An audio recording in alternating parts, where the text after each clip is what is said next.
Oyentes amigos, vamos a leer la palabra de Dios, iniciando así una nueva meditación. Nuestro tema será la Torre de Babel, y para ello leeremos Génesis, el capítulo 10, los versículos 8 al 10. Y Cus engendró a Nimrod, quien llegó a ser el primer poderoso en la tierra. Este fue vigoroso cazador delante de Jehová, por lo cual se dice, así como Nimrod, vigoroso cazador delante de Jehová. Y fue el comienzo de su reino Babel, Erec, Accad y Calne en la tierra de Sinar. Pasamos al capítulo 11, versículo 1. Tenía entonces toda la tierra una sola lengua y unas mismas palabras. Y aconteció que cuando salieron de oriente, hallaron una llanura en la tierra de Sinar y se establecieron allí. Y se dijeron unos a otros, vamos, hagamos ladrillo y cozámoslo con fuego. Y les sirvió el ladrillo en lugar de piedra y el asfalto en lugar de mezcla. Y dijeron, vamos, edifiquémonos una ciudad y una torre, cuya cúspide llegue al cielo, y hagámonos un nombre, por si fuéremos esparcidos sobre la faz de toda la tierra. Y descendió Jehová para ver la ciudad y la torre que edificaban los hijos de los hombres. Y dijo Jehová, he aquí el pueblo es uno, y todos estos tienen un solo lenguaje, y han comenzado la obra, y nada les hará desistir ahora de lo que han pensado hacer. Ahora pues descendamos y confundamos allí su lengua, para que ninguno entienda el habla de su compañero. Así los esparció Jehová desde allí sobre la faz de toda la tierra, y dejaron de edificar la ciudad. Por esto fue llamado el nombre de ella Babel, porque allí confundió Jehová el lenguaje de toda la tierra, y desde allí los esparció sobre la faz de toda la tierra.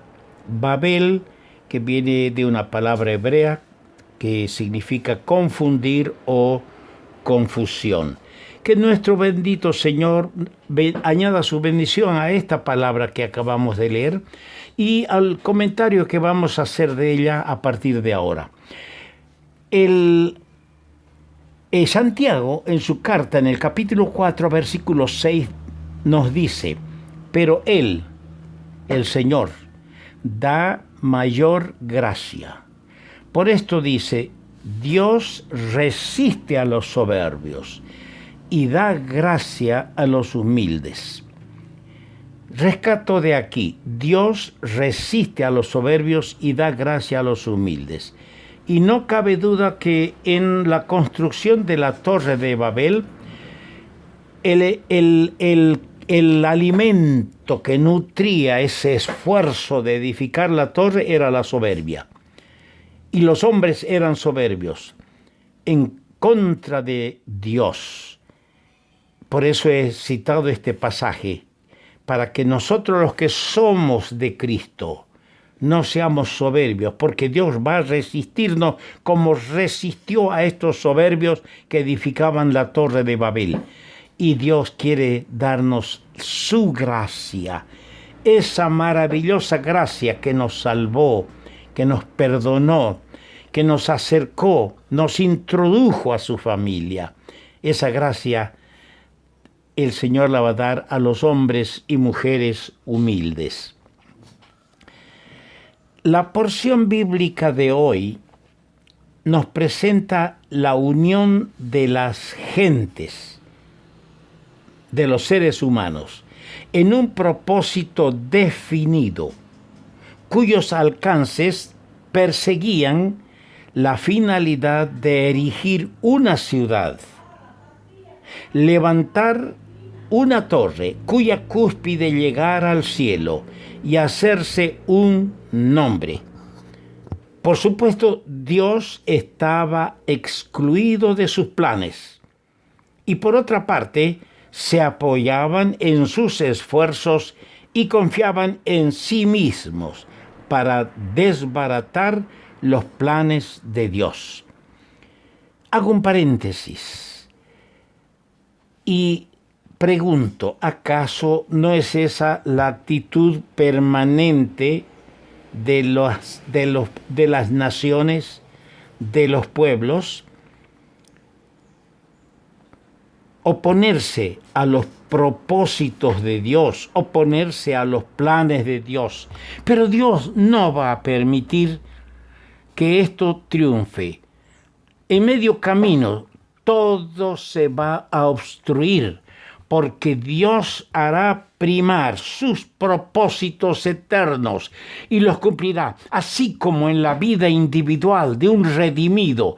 El Señor tiene planes y propósitos, y a pesar de nuestras flaquezas, de nuestras debilidades, a pesar de las circunstancias adversas, Dios va a cumplir sus propósitos. El enemigo no tiene victoria sobre los planes de Dios. El resultado de la confusión de las lenguas tuvo una doble faz. Primero, deshizo sus planes. Se acabaron los planes con los idiomas que Dios repartió por grupos aquel día. En segundo lugar, preparó esta confusión de lenguas, preparó el camino para que Dios llevara adelante el cumplimiento de sus propios planes. ¡Qué lindo! Dios nunca perderá. Y los redimidos tenemos que tener esa confianza y proclamar esa verdad y vivirla en nuestras vidas, que Dios nunca perderá, Dios siempre triunfará. Pero a Babel no lo vamos a considerar como la mera historia de una ciudad, sino como una influencia espiritual que se proyecta a través de los siglos. Porque de allí, de Babel, emanó no solo la historia de la confusión de lenguas, de allí emanaron filosofías, de allí emanaron religiones idolátricas.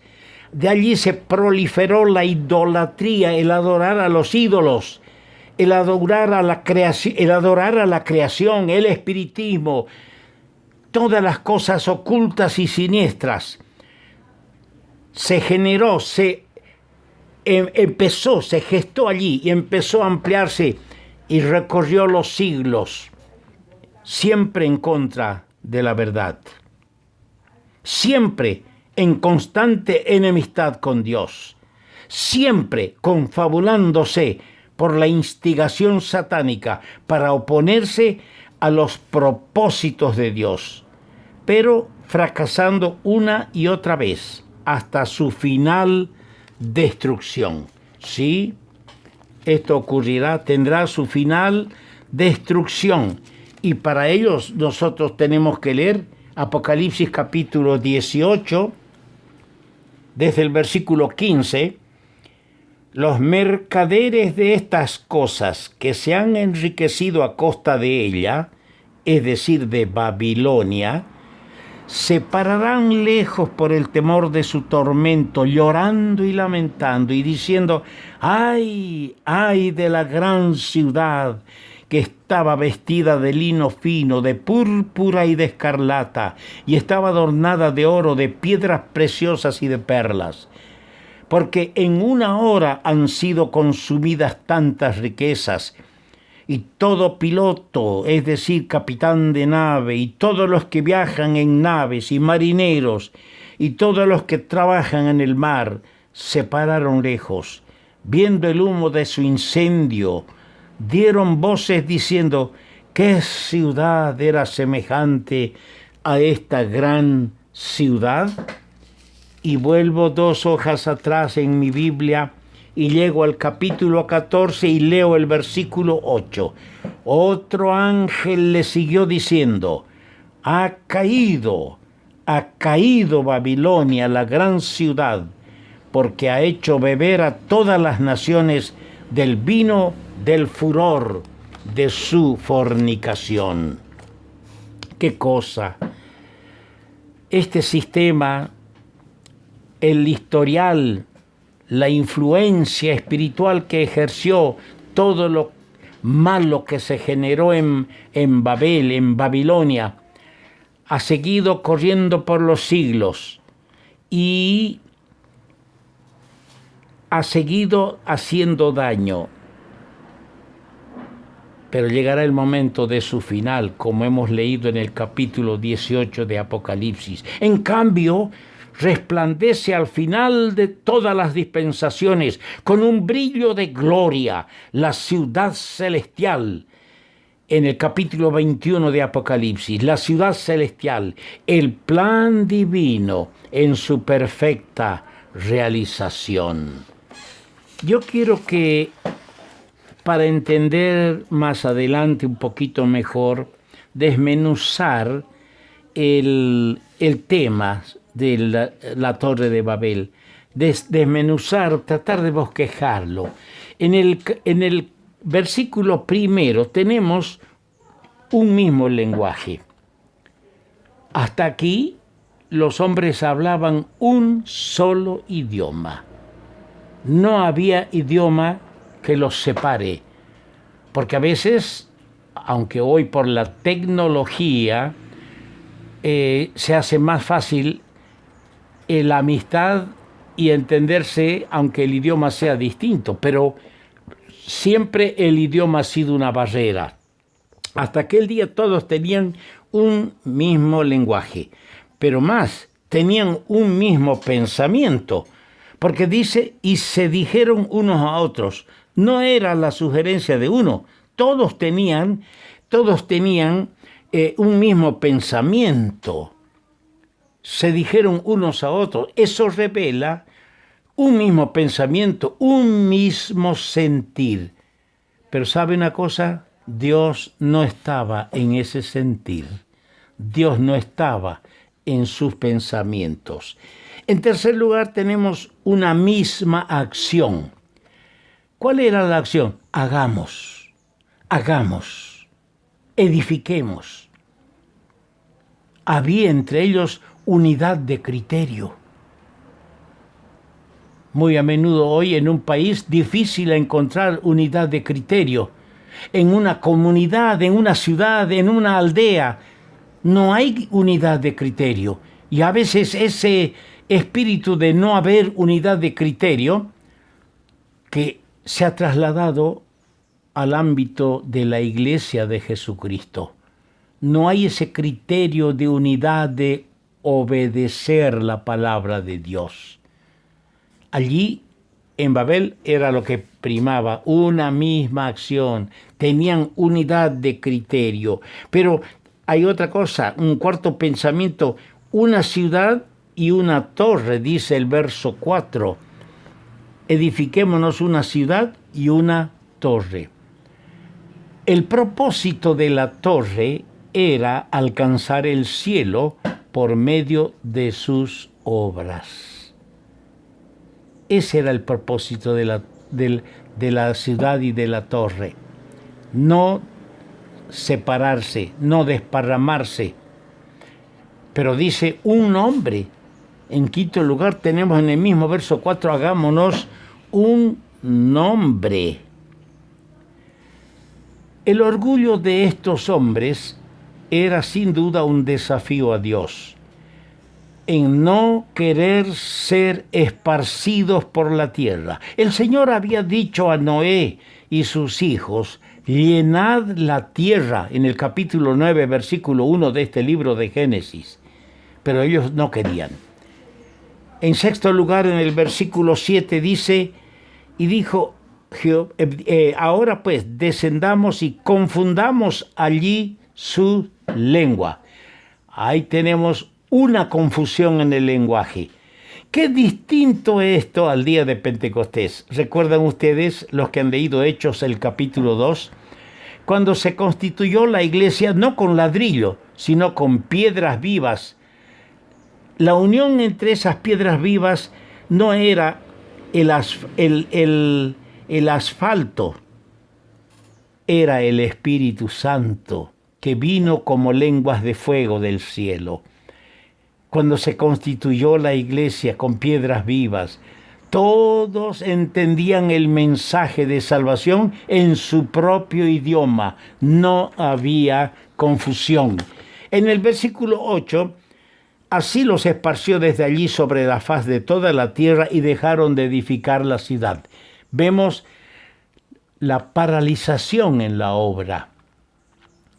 En cambio, el día de Pentecostés, en Hechos capítulo 2, empezaron más bien a edificar, pero no con ladrillos, como ya hemos dicho, sino con piedras vivas.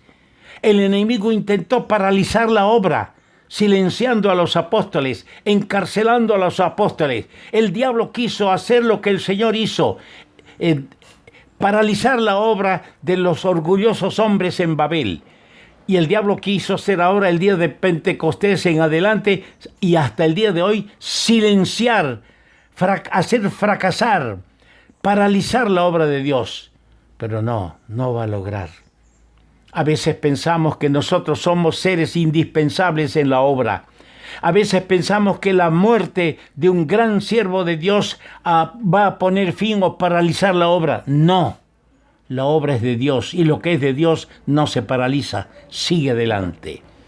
Y en el versículo 9 hemos leído, por esto fue llamado el nombre de Babel, el nombre de ella Babel, porque allí confundió Jehová el lenguaje de toda la tierra y desde allí los esparció sobre toda la faz de la tierra. Dios había ordenado ya, como dije en el capítulo 9, verso 1, a Noé y a sus hijos que llenen la tierra, que vayan a poblar la tierra. Ahora Dios ha cumplido su propósito. Tendrán que salir y poblar la tierra. Que el Señor nos ayude. Hemos dado una pequeña introducción al tema de la Torre de Babel. Tenemos muchas cosas que aprender y lo vamos a hacer continuando con nuestro tema de la Torre de Babel. Que el Señor añada su bendición a la palabra suya.